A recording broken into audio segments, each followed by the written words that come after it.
kukabiliana na wahuni wanaosababisha ghasia kwenye mikutano ya kisiasa nchini.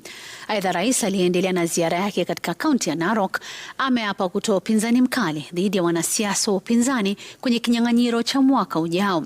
Kama anavyotuarifu sasa Seth Olale, rais aliendelea kuzindua miradi ya maendeleo.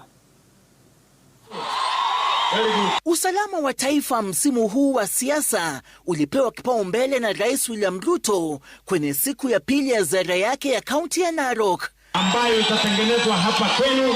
Rais Ruto akiapa kwa mara nyingine tena kuwa mstari wa mbele kukabiliana na wahalifu wanaotumia magenge ya wahuni kusababisha ghasia msimu huu wa siasa.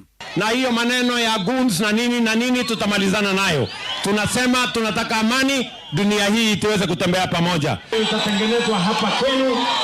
Rais Ruto akitaja uhalifu unaotekelezwa na magenge hayo kuwa tisho la usalama wa taifa. Hii dunia inabadilishwa sio na fujo, sio na fitina, sio na makelele, sio na mambo ya vita. Inabadilishwa na mambo ya miradi na maendeleo na mipango ya maendeleo na mambo ya akili.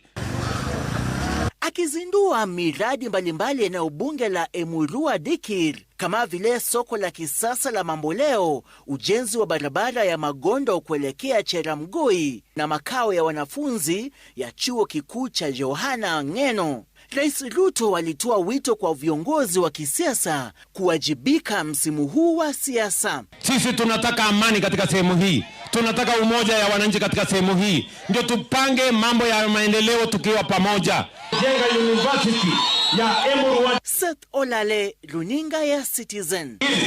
Ambayo